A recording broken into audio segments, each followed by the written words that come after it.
इधर दिल्ली से UP STF ने सद्दाम को उठाया, उधर शाइस्ता एंड कंपनी की बेनामी संपत्तियों की कुंडली खुलने लगी।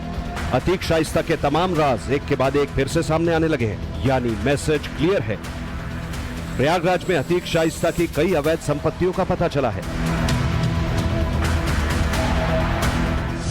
करोड़ों की यह प्रॉपर्टी कहीं और नहीं बल्कि शहर के बीचों बीच शाहगंज इलाके में है।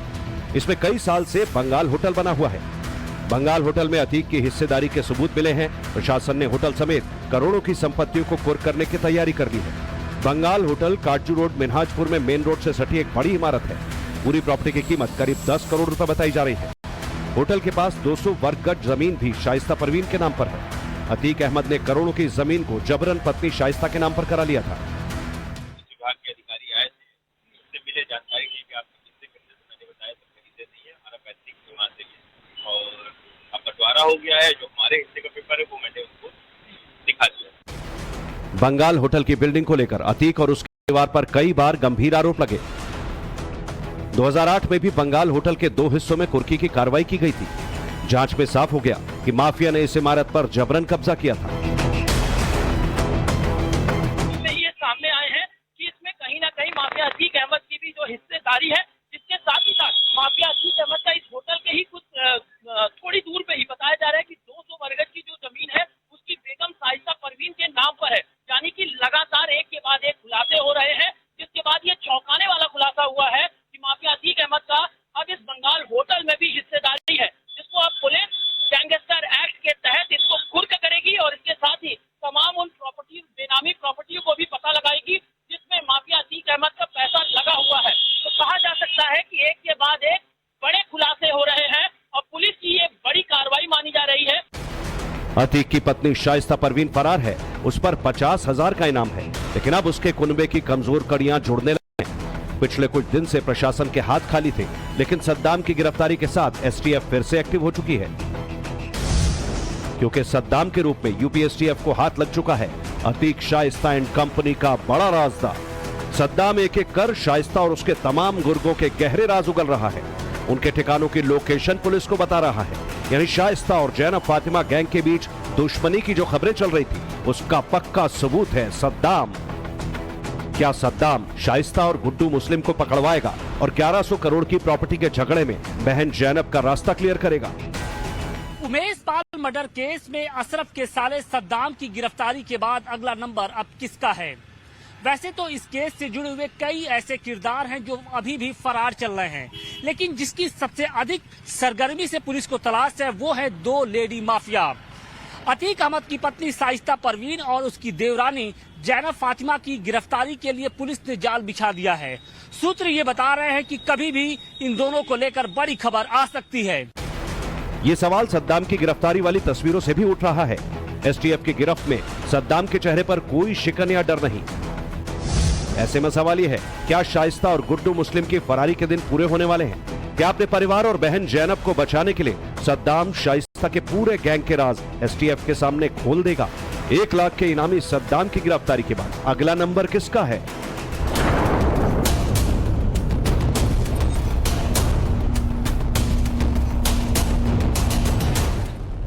दरअसल जब तक अतीक और अशरफ जिंदा थे, पूरा गैंग एकजुट था, लेकिन उनकी हत्या के बाद गैंग 2 गुटों में बंट चुका है और शुरू हो चुका है प्रॉपर्टी में हिस्सेदारी के लिए बड़ा झगड़ा। एक गुट है शाइस्ता परवीन का, उसके साथ असद कालिया है, गुड्डू मुस्लिम है, शूटर साबिर और अरमान है। दूसरा गैंग है जैनब फातिमा का, जिसमें उसका भाई सद्दाम मदद कर रहा है। अतीक अहमद की बहन आयशा भी इस खेमे में बताई जा रही है। शाइस्ता परवीन के गैंग का कोड वर्ड है IS-227 और जैनब के गैंग का कोड वर्ड है ZF-56।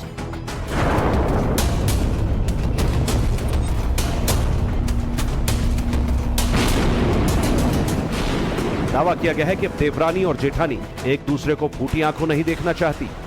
दरअसल जैनब को लगता है कि उसके पति अशरफ की हत्या का जिम्मेदार अतीक गैंग है। अगर उमेश पाल की हत्या नहीं होती तो पूरा परिवार और गैंग महफूज होता।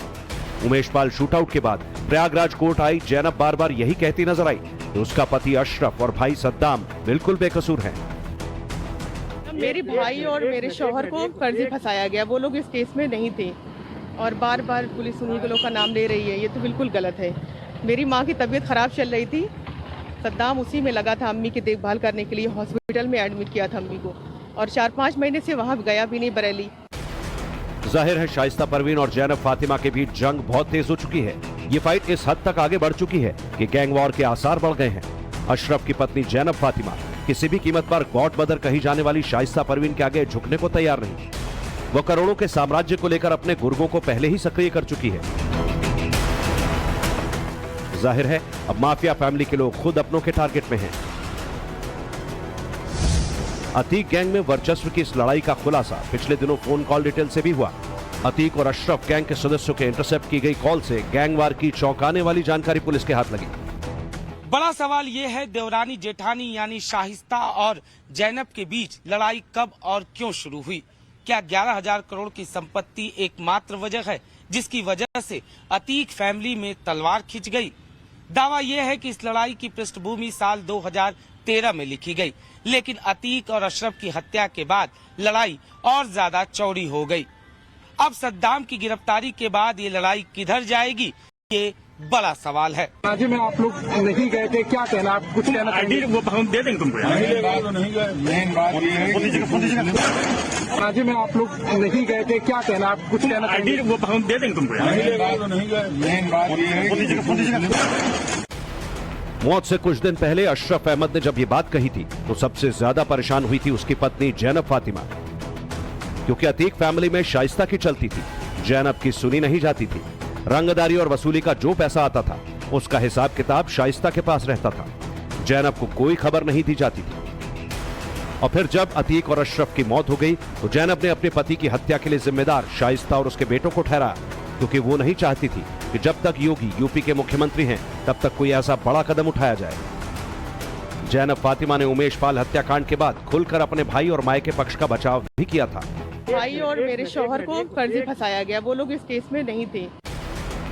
वर्चस्व की इस लड़ाई में शाइस्ता गुट का पलड़ा भारी है, क्योंकि अतीक और अशरफ के गुर्गे शाइस्ता के फरमान को आखिरी मानते हैं, जबकि जैनब फातिमा के पीछे सिर्फ उसका परिवार है, जिसमें उसके अब्बा इटावा के रहने वाले हाजी फिरोज अहमद, जिनके 3 बेटे हैं, सद्दाम, गद्दाफी, जैद और 2 बेटियां जिनमें से एक जैनब है।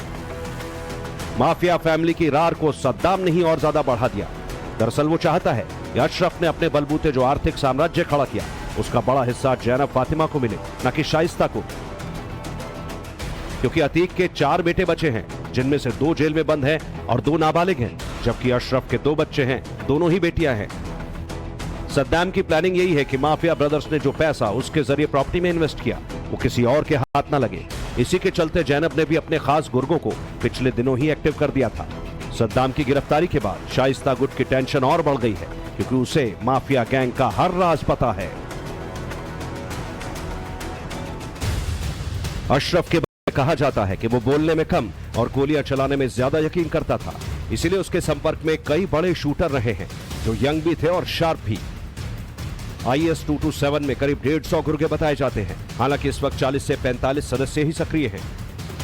ये वो शूटर हैं जो अशरफ के एक इशारे पर जान देने और लेने के लिए तैयार रहते थे। अब उन्हीं शूटर्स को जैनब सद्दाम के जरिए लीड कर रही है, यानी एक तरफ सद्दाम है तो दूसरी तरफ है गुड्डू मुस्लिम। ये दोनों ही अतीक फैमिली में टकराव की बड़ी वजह बताए जा रहे हैं। जब उमेश पाल का मर्डर हुआ था उस दौरान सद्दाम बरेली में किराए पर रहता था। वो अतीक एंड फैमिली की हर एक्टिविटी पर नजर रखता था, साथ ही बरेली जेल में बंद अशरफ के इशारे पर उसके शूटरों को लीड भी करता था। इस दौरान उसने अतीक गैंग में अच्छी पकड़ बनाई। उमेश पाल के मर्डर और अशरफ के मारे जाने से पहले जैनब कई बार कैमरे पर सामने आई थी और हर बार अपने पति और भाई का बचाव करती दिखी थी। जो मेरे घर वालों का नाम बार बार है वो सही नहीं है। क्या लग रहा है, अपने मायके वालों की तरफ से बोल रही है या नहीं, अपने शौहर के लिए बोल रहे हैं, अपने भाई के लिए बोल रहे हैं। मेरे शौहर और मेरे भाई का ही बार बार नाम आ रहा है। बरेली में रहता था, वो देखभाल करता था बाकी, और उनके दोस्तों की भी उठा ले गई है। सिर्फ चाय पानी तक का उनका साथ था बस दोस्तों का। किसी को भी इस केस में जोड़कर परेशान कर रही है। सद्दाम जैनब के खेमे का शातिर खिलाड़ी है और अतीक फैमिली का बहुत बड़ा राजदार भी, लेकिन अब वो STF के शिकंजे में है। दावा यह भी है कि दुबई में अतीक अहमद की जितनी प्रॉपर्टी है उसकी पूरी डिटेल सद्दाम के पास है। अतीक अहमद की बहुत सारी प्रॉपर्टी जिन लोगों के नाम पर दर्ज है उनमें से कई सद्दाम के करीबी हैं, यानी सद्दाम शाइस्ता परवीन के साथ साथ गुड्डू मुस्लिम के हर राज को जानता है। ऐसे में ये आशंका व्यक्त की जा रही है कि वो अपने परिवार और जैनब फातिमा को बचाने के लिए शाइस्ता एंड कंपनी की कब्र खोद सकता है। आशंका ये भी जताई गई कि अशरफ ने जिस बंद लिफाफे का जिक्र हत्या से पहले किया था वो उसकी पत्नी जैनब के पास हो सकता है, क्योंकि अपनी भाभी शाइस्ता के सामने हमेशा चुप रहने वाला अशरफ मौत से महीने पहले अपनी पत्नी पर ज्यादा भरोसा करने लगा था। को मेरा बंद लिफाफा पहुंच जाएगा अगर मेरी हत्या होती है तो क्या होगा उस बंद लिफाफे में? उसका नाम होगा जिसे धमकी दिया है। तो सद्दाम को शाहिस्ता से अपनी बहन की बेइज्जती का बदला लेना है। असल में शाहिस्ता और फातिमा जैनब के बीच शादी के फौरन बाद ही कलह शुरू हो गई थी, जिसकी वजह से शादी के कुछ रोज बाद अशरफ अतीक का घर छोड़कर अपनी बीवी के घर पर रहने लगा था। हालांकि बाद में अतीक ने बीच बचाव कर अशरफ को अपने घर पर बुला लिया था, मगर अशरफ और अतीक में एक खिंचाव रहने लगा था। सद्दाम और जैनब की राह में सबसे बड़ा रोड़ा बना हुआ है गुड्डू मुस्लिम, जो शाइस्ता के साथ है और हार्डकोर क्रिमिनल है। गुड्डू को अतीक की A to Z डिटेल पता है, उसकी संपत्ति की सारी जानकारी है और शाइस्ता को भी लगता है कि अगर वो उसके साथ रहा तो जैनब हावी नहीं हो पाएगी। लेकिन अब तस्वीर पलट चुकी है, क्योंकि कई महीने से फरार चल रहा सद्दाम यूपी STF की गिरफ्त में है और STF उसे शाइस्ता और गुड्डू मुस्लिम के खिलाफ मोहरे की तरह इस्तेमाल करेगी। पिछले दिनों शाइस्ता की लोकेशन दिल्ली में मिली और दिल्ली से ही सद्दाम भी पकड़ा गया। तो क्या शाइस्ता STF के रेडार पर आ चुकी है? क्या जेठानी शाइस्ता को मात देने के लिए देवरानी जैनब ने बड़ी चाल चल दी? अतीक, शाइस्ता, गुड्डू, जैनब और सद्दाम माफिया फैमिली की जंग की कहानी में अभी कई चैप्टर हैं। वक्त के साथ एक एक पन्ना खुलेगा और आगे के ट्विस्ट का पता चलता जाएगा। प्रयागराज से आशुतोष सिंह के साथ ब्यूरो रिपोर्ट, टाइम्स नाउ नव भारत।